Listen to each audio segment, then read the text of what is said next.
Oui. Bonsoir Monsieur Asselineau. Frédéric, gaulliste de la Haute-Garonne. Voilà, je voulais vous poser la question.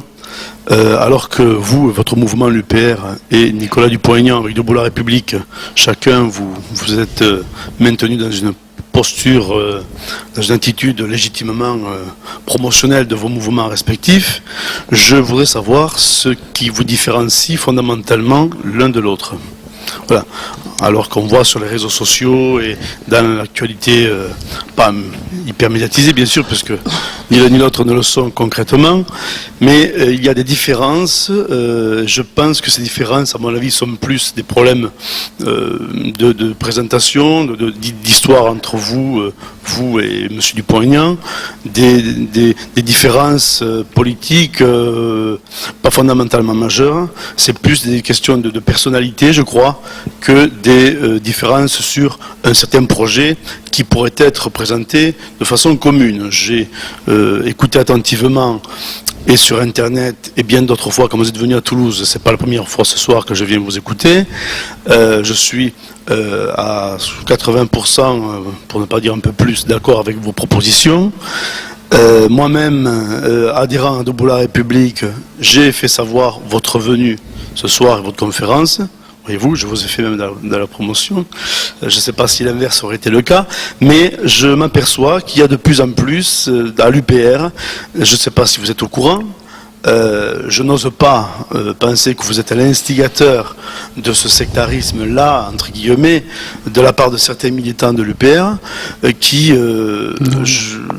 ont une posture purement contestataire envers M. Dupont-Aignan.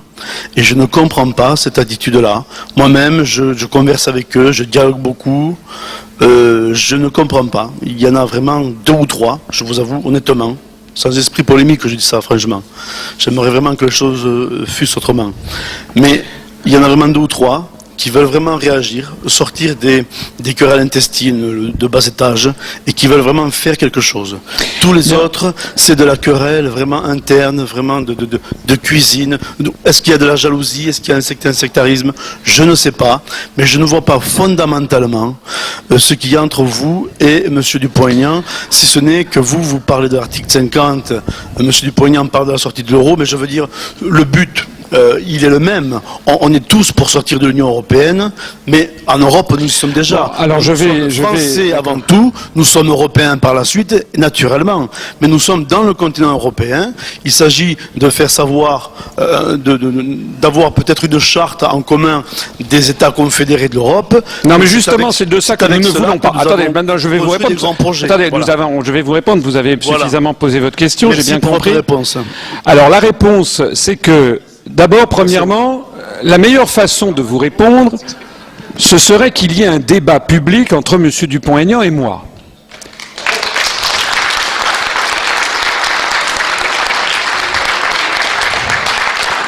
Ça fait maintenant au moins 3 ans que j'ai demandé à M. Dupont-Aignan un débat public qu'il refuse systématiquement. Y compris quand nous avions été invités tous les deux à Beurre FM, y compris quand je devais participer à une émission je ne sais plus où, à chaque fois M. Dupont-Aignan, courage fuyons, prend la poudre d'escampette. Donc ça, c'est la première chose. Pourquoi M. Dupont-Aignan? Alors bon, il y a peut-être à l'UPR des gens un petit peu énervés par DLR, c'est possible. Il y en a dans l'autre sens aussi. J'ai fait une conférence il n'y a pas très longtemps à Nancy, où il y avait des adhérents de DLR, je vous donnerai leur nom tout à l'heure, en aparté, qui m'ont agressé à la fin de la conférence de façon assez véhémente. Bon, donc vous avez aussi à DLR ce genre d'attitude. Moi, ce que je dis, c'est qu'il faut être précis et il faut être clair. J'ai expliqué hier comment ne pas se faire avoir. Vous dites, nous avons le même objectif. Je vous dis non. Je dis que M. Dupont-Aignan, et je pèse mes mots, M. Dupont-Aignan est plus proche de M. Sarkozy que de l'UPR. Et je le dis pourquoi? Parce que vous me dites, nous voulons tous sortir de l'Europe. Non. M. Dupont-Aignan a toujours dit l'inverse. Toujours dit l'inverse. De l'Union européenne. Oui, mais se sont joués sur les mots. Lorsque les gens disent sortir de l'Europe, tout le monde sait bien ce que ça veut dire. Ça veut dire, évidemment, on ne va pas couper le territoire. Bon, c'est évident. Non, mais c'est très important. C'est très important parce que M. Dupont-Aignan, non. M. Dupont-Aignan fait exprès. Il ne veut pas sortir de l'Union européenne. Il l'a toujours dit. Il propose de changer d'Europe. Nous avons les scans des professions de foi de M. Dupont-Aignan aux dernières élections européennes en 2009. M. Dupont-Aignan disait « Osons une Europe différente ».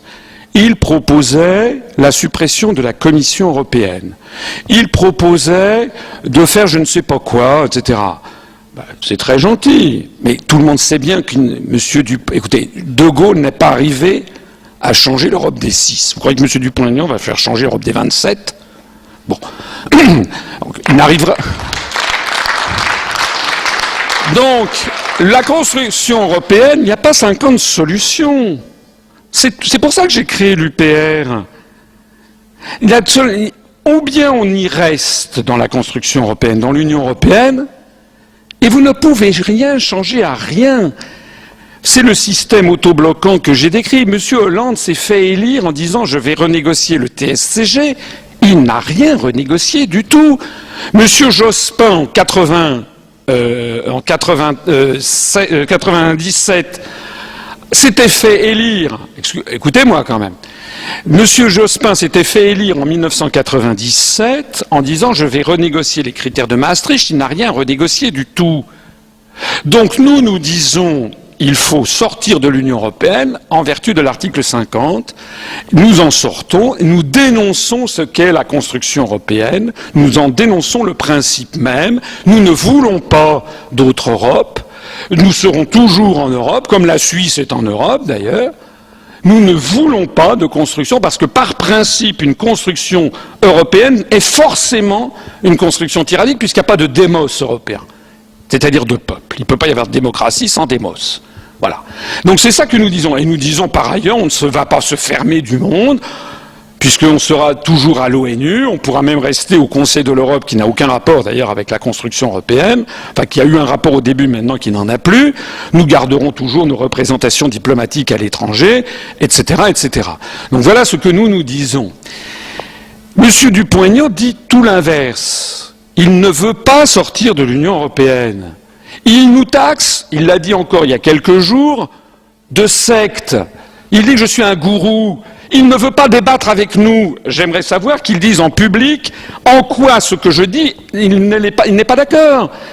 Il y a eu un débat à Paris il y a quelque temps de ça. C'était pas un débat d'ailleurs, puisque M. Dupont-Aignan avait refusé le débat. Il était venu pour prononcer son truc avec une grossièreté d'ailleurs extraordinaire, puisqu'il y avait 4 personnes qui étaient là. Il y avait M. Nikonov, M. Millard, moi-même et M. Dupont-Aignan.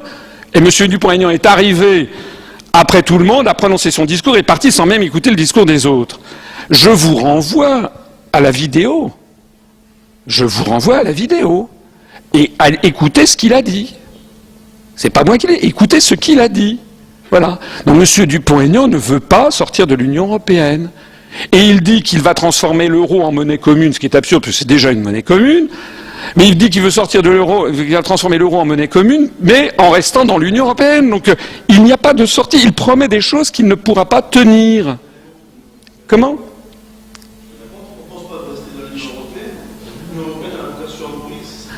Non, mais attendez, est-ce que Charles de Gaulle... vous savez comment vous parlez excusez-moi de vous le dire. Vous savez comme vous me faites penser. Vous me faites penser exactement, je suis désolé de vous le dire, mais à la défense des collabos, qui n'avaient pas rejoint De Gaulle en disant de toute façon c'était bien évident que le Reich allait mourir. Je suis désolé, De Gaulle, le 18 juin 40, il n'a pas dit je reste dans mes baskets, dans mes chaussons, parce que de toute façon le Reich va se faire battre. C'est pas comme ça que les choses se passent.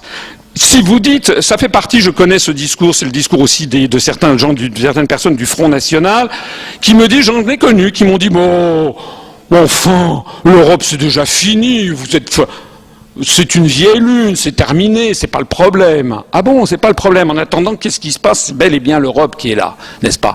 Donc nous nous battons avec ce qui existe là, ici et maintenant. L'Europe, elle n'est pas morte du tout. Vous avez toujours José Barroso, la Commission, la BCE, vous avez tous les lobbies qui sont à Bruxelles et c'est là que sont prises les décisions. Donc c'est pas vrai que de dire que l'Europe, elle est morte.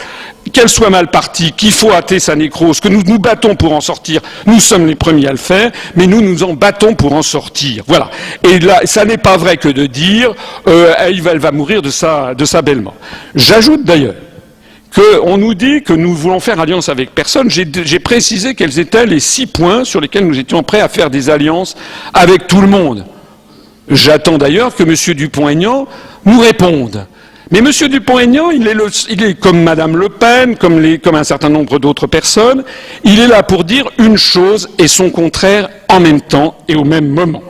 C'est d'ailleurs flagrant dans la vidéo dont je parlais tout à l'heure, il faut que vous l'écoutiez, ça dure 10 minutes, à 2 minutes 30 secondes d'intervalle, il dit le contraire de ce qu'il a dit auparavant. Constamment, il n'y a aucune certitude sur quoi que ce soit avec M. Dupont-Aignan. J'ajoute encore que M. Dupont-Aignan n'a jamais décrypté ce que c'est que la construction européenne. Il n'a jamais dit qui se cache derrière, le rôle des États-Unis d'Amérique. Jamais, pas un mot.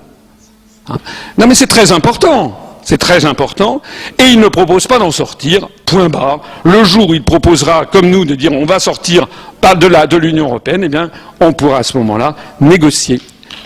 Je suis désolé, mais je ne suis pas d'accord. Oui, mais écoutez, vous n'êtes pas là pour tenir une tribune avec monsieur sur DLR. Je débattrai avec monsieur Dupont-Aignan. Je n'ai pas vocation à débattre avec un mandataire de DLR. Je débattrai avec monsieur Dupont-Aignan s'il veut bien débattre avec monsieur Dupont-Aignan. Allez prendre comme on l'a fait d'ailleurs la même chose à Strasbourg il y a quelques jours. Il y avait des militants de DLR, de l'UPR qui se sont fait retirer le micro. Vous retirez le micro à ce monsieur. On m'a juste proposé de reprendre le micro pour vous répondre si j'étais pas d'accord, pour apporter un échange. C'est pas juste le professeur parle et le citoyen qui écoute. Je vous ai répondu. Voilà. Je n'ai pas. Mais pourquoi Monsieur Dupont-Aignan ne veut-il pas de débat? Je n'irai pas plus loin. Pourquoi Monsieur Dupont-Aignan ne veut-il pas de débat? Vu l'attitude que vous adoptez, Pourquoi Monsieur Dupont-Aignan ne veut-il pas de débat? Je ne dirai plus rien. Voilà. Bon, très bien. Quoi donc? Eh bien, je vais. Pourquoi M. Dupont-Aignan ne veut-il pas de débat public? Vous lui posez la question. Mais je lui ai déjà posé 50 fois la question. Pourquoi M. Dupont-Aignan ne veut-il pas de débat? Moi, je vous dis que ce que vous venez de dire là n'est pas vrai. Voilà. Quoi n'est pas vrai? Que M. Dupont-Aignan ne veut pas sortir de l'Union européenne. Mais attendez, monsieur... Ce n'est pas vrai. Vous jouez sur les mots. Je suis désolé. Est-ce que vous avez lu le plus de 20 ans qu'il dénonce l'Union européenne. Il a voté contre tous les traités, monsieur. Et vous ne pouvez pas dire ça. Allons, quand même. Vous-même, vous avez été au cabinet de Charles Pasqua. Vous savez très bien, quand même, que tout cela... Vous savez très bien, monsieur Asselineau, le parcours que vous avez eu à l'époque dans les cabinets. Non, mais d'accord, mais vous voyez ceux qui ont voté oui et ceux qui ont voté non, ceux qui ont voté contre. Donc vous ne pouvez pas dire aujourd'hui... Alors, attendez, monsieur, vous avez formé les actes législatifs, les actes de vote de monsieur Dupont-Aignan. Ça serait une contre-vérité que de dire ça. Voilà. Maintenant, sur le fait qu'il ne veuille pas débattre avec vous, j'ai peut-être un élément de réponse à vous apporter. Tout comme j'ai répondu à un militant de l'UPR aujourd'hui, c'est désespérant, c'est vrai, foncièrement exaspérant de voir l'attitude de certaines personnes de l'UPR. Non, mais d'accord, on a compris. Mais attendez, on se fait insulter constamment par les gens de DLR, monsieur. Je dis à ce monsieur, je ne débat plus avec vous. C'est vrai, je perdais mon temps, je lui dis, je ne débat plus avec vous, parce que vous ne m'intéressez plus, je lui dis. Voilà, très bien. Vous ne m'intéressez plus. Voilà, donc ça ne donne pas envie de débattre. Et si vous ne... réponse. Je vais vous répondre. Vous apportez une contre-réponse. Voilà. Premièrement, attendez, reprenez. Que je reçois des militants de DLR. J'en reçois 5 000 par semaine. Ça, c'est pas une bonne chose. Ça sert à rien.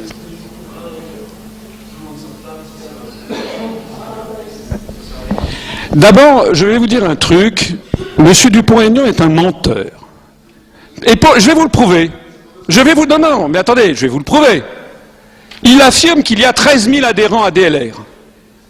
Non, il affirme qu'il y a 13 000 adhérents à DLR. Quel est le montant des adhésions recueillies, déclarées à la cour, à la commission des comptes de campagne? Ah ben, et vous divisez par 30 €, vous saurez quel est le nombre des adhérents de DLR. Par 30 €. Ah non, mais attendez, puisque vous nous attaquez sur le thème qu'on est des mauvais coucheurs, moi je dis la vérité. Je dis nous avons 2422 adhérents.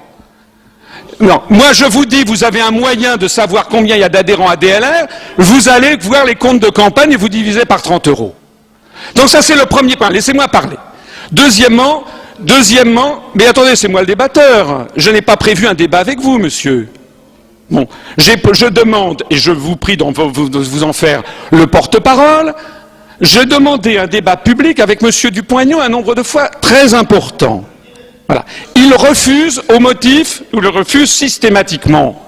Donc nous ne sommes pas à mettre dans le même sac, puisque moi je propose un débat public et il le refuse. Est-ce que vous pouvez comprendre ça?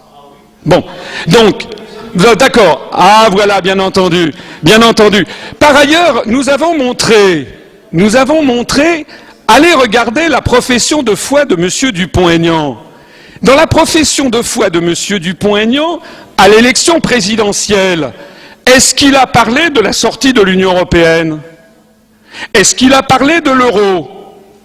Le seul document qui fait foi, au regard de l'État, puisque l'État n'envoie à 46 millions d'électeurs que la seule profession de foi.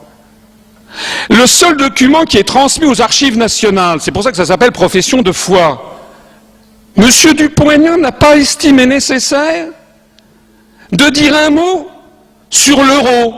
Mais en revanche, il y a tout un dégagement sur l'emplacement des radars routiers. Donc, ça veut dire quoi? Ça veut dire quoi? Ça veut dire très exactement qu'il y a une volonté de noyer le poisson constamment. Constamment. On ne noie pas le poisson là-dessus. C'est d'ailleurs la même... On ne noie pas le poisson au moment de la profession de foi envoyée à 46 millions d'électeurs. Maintenant, si vous ne voulez pas l'admettre, si vous estimez que c'est tout à fait normal, que c'est très très bien, que M. Dupont-Aignan, au moment fatidique de la profession de foi, ne parle ni du fait de sortir de l'Union européenne, ça il faut lui reconnaître un truc que je reconnais à M. Dupont-Aignan, c'est qu'il a toujours dit qu'il refusait de sortir de l'UE. Ça, il l'a toujours dit. Donc, mais non, il a toujours dit qu'il sortirait de l'UE. Bon, écoutez, on va arrêter. Par ailleurs, je voudrais dire aussi autre chose. Non, attendez, monsieur, mais quoi me gêne? Rien ne me gêne. Ce qui vous gêne, ce sont les écrits. Vous savez quel est l'adage des Romains? Les paroles s'envolent, les écrits restent. Bon, eh bien, les écrits, lisez donc, mais lisez ce qu'a écrit monsieur Dupont-Aignan. Est-ce que monsieur Dupont-Aignan avait dit qu'il faut sortir de l'Union européenne? Jamais. Jamais. Mais montrez-le nous.